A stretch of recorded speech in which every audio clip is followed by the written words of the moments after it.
Next है supervisors well informed. अब हमारी एक कंपनी में ज़रूरी तो नहीं है कि एक ही पर्सन उसके अंदर काम करता हो। अगर फर्म बड़ी है तो उसमें बहुत सारे सुपरवाइजर्स भी होंगे, तो उन सुपरवाइजर्स के साथ अगर डाउनवर्ड कम्युनिकेशन है तो उनको time to time well information मिलती रहती है। ठीक है, it is useful for supervisors, they get complete information through downward communication and get their work within the given time.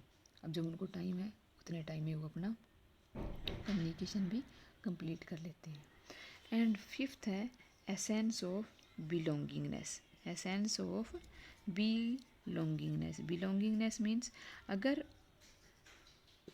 एक कंपनी के ओनर का अपने एम्प्लॉयज़ के साथ कम्युनिकेशन होता है तो उन दोनों के बीच में एक म्यूचुअल अंडरस्टैंडिंग रहती है, और जो उसके जो एम्प्लॉयज़ हैं उनको भी ये लगता है कि उनका कोई ना कोई रिलेशनशिप है, उनके अंदर एक हेल्दी रिलेशनशिप क्रिएट हो जाता है। या ये कहें कि जो ओनर के माइंड में भी कहीं ना कहीं अपने एम्प्लॉयज़ के लिए सॉफ्ट कॉर्नर होता है, और एम्प्लॉयज़ के मन में भी कहीं ना कहीं एक सॉफ्ट कॉर्नर बन जाता है अपने मैनेजर के लिए। तो उनके बीच में एक अपनेपन की एक हम कह सकते हैं कि एक रिश्ता कायम हो जाता है।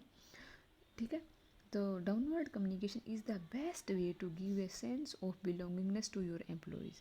Employees feel that they are also important and they are the part of an organization. Okay, now there are the disadvantage of downward communication. Now disadvantage of downward communication, first of all time consuming. You can say कि ये जो process होती है top से downward communication में, इसमें क्या होता है, सबसे पहले टॉप मैनेजमेंट मान लो कोई डायरेक्टर है, वो उसने अपने नीचे जो मैनेजर है उसको वो इन्फॉर्मेशन देगा, वो इन्फॉर्मेशन फिर उसके वर्कर्स तक पहुंचती है। मीन्स ये इन्फॉर्मेशन का क्या है, स्टेप बाय स्टेप है, वो एम्प्लॉयज़ के बीच में आती है टॉप टू लोअर। ठीक है, इसलिए कहता है कि इसमें बहुत सारा टाइम लगता है, क्योंकि कम्युनिकेशन प्रोसेस है वो एक पर्सन से दूसरे पर्सन से पास होकर के आती है। सेकंड है डिस्टोर्शन। एंड जब जैसा कि हमने पहले ही कम्युनिकेशन में किया है कि जब एक मैसेज हमारा एक पर्सन से दूसरे पर्सन को पास होता जाता है, एक पर्सन से दूसरे पर्सन को कन्वे किया जाता है, तो उस मैसेज के डिस्टोर्शन की पॉसिबिलिटी बहुत ज़्यादा बढ़ जाती है, क्योंकि मैसेज है वो डायरेक्ट ओनर से उसके वर्कर्स को नहीं जा रहा है, वो बहुत सारे पर्सन्स के थ्रू कन्वे हो रहा है, तो यहाँ मैसेज का डिस्टोर्ट होने की पॉसिबिलिटी रहती है। थर्ड है delay.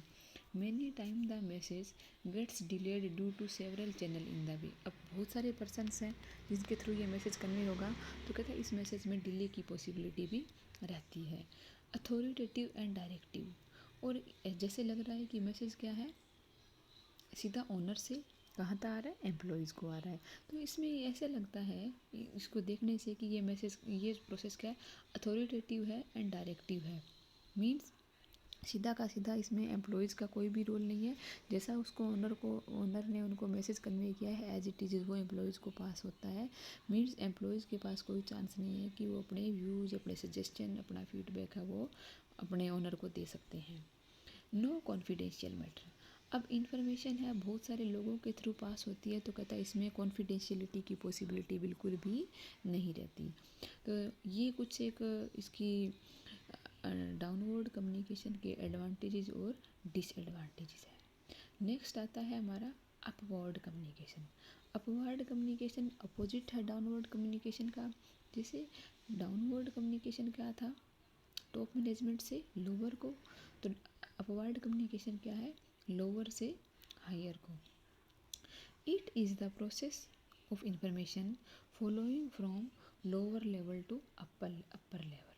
It conveyed in form of, वही सेम फॉर्म में रिपोर्ट फॉर्म में हो सकती है, सजेशन फॉर्म में हो सकती है, क्वेश्चनियर फॉर्म में हो सकती है। Okay, and it moves from employees to management, या एम्प्लॉयज़ से मैनेजमेंट की तरफ हो सकता है। देखो हम बुक्स में ही देख लेते हैं इसका एक डायग्राम। सब ऑर्डिनेट के थ्रू जो सुपरवाइजर को मैसेज कन्वे होता है वो क्या होता है, अपवर्ड कम्युनिकेशन होता है, या हम कह सकते हैं bottom to top communication. Upward flow of communication कैसे होगा? सबसे पहले क्या आएगा? फैकल्टी। अगर किसी, यहाँ क्या आएगा? किसी कॉलेज की बात हो रही है, ओके स्टूडेंट्स, यहाँ किसी कॉलेज में क्या होगा? सबसे पहले फैकल्टी। फैकल्टी मीन्स वहाँ के जो अदर स्टाफ मेंबर हैं वो अपना मैसेज किसको देंगे? वाइस प्रिंसिपल को। वाइस प्रिंसिपल के बाद मैसेज किसको जाएगा? प्रिंसिपल को। प्रिंसिपल के बाद जो सुपरिटेंडेंट है उसको जाएगा, और उसके बाद जो मेन सुपरिटेंडेंट अथॉरिटी है उसको जो मैसेज जाएगा। या अगर हम किसी कंपनी की बात करें तो सबसे पहले एग्जीक्यूटिव, जो उसका जो काम को एग्जीक्यूट करवाता है, उस मैनेजर के उस पर्सन के पास मैसेज आएगा। एम्प्लॉय वो फिर किसको देगा? सीनियर एग्जीक्यूटिव को, फिर असिस्टेंट मैनेजर को, फिर मैनेजर को, फिर डायरेक्टर को, फिर बोर्ड ऑफ डायरेक्टर को। ये अलग अलग दोनों ऑर्गेनाइजेशन का हमें अपवर्ड कम्युनिकेशन दिखाया गया है, ओके। नाउ है advantages of upward communication. Upward communication के एडवांटेजेस क्या है? फर्स्ट ऑफ ऑल है प्रमोट बेटर अंडरस्टैंडिंग। अब अपवर्ड कम्युनिकेशन है ये एम्प्लॉयज़ और एम्प्लॉयर के बीच में बेटर अंडरस्टैंडिंग में हेल्प करता है। मीन्स अगर एम्प्लॉयज़ को कोई प्रॉब्लम है तो वो अपने जो हायर अथॉरिटी है उनके साथ वो शेयर कर सकता है। Improve employer employee relation. अब एम्प्लॉयज़ को मौका मिलता है अपने एम्प्लॉयर से बात करने का, तो इट मीन्स उनके बीच में रिलेशनशिप भी वो बेटर होंगी। अवेयरनेस।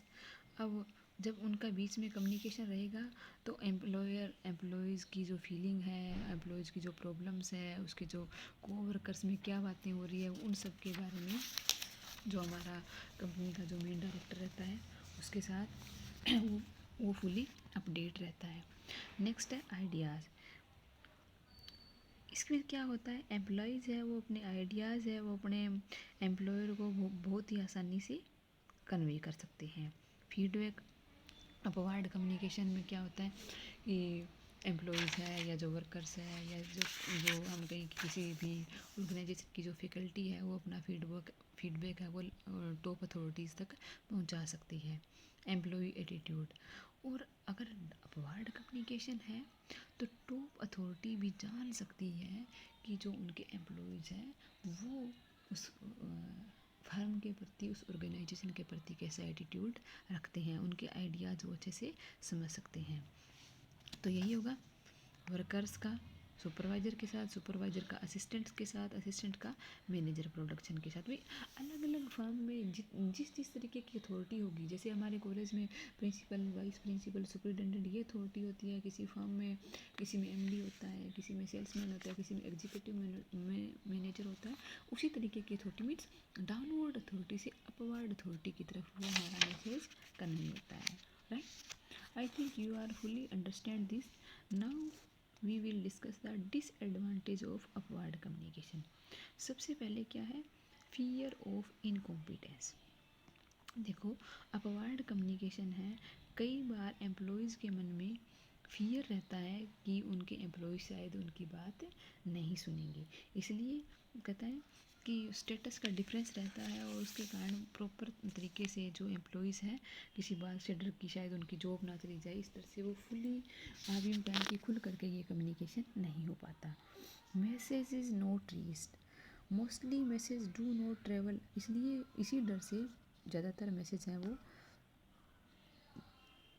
अपवर्ड डायरेक्शन में नहीं किए जाते। In case message move in upward direction they are just heard.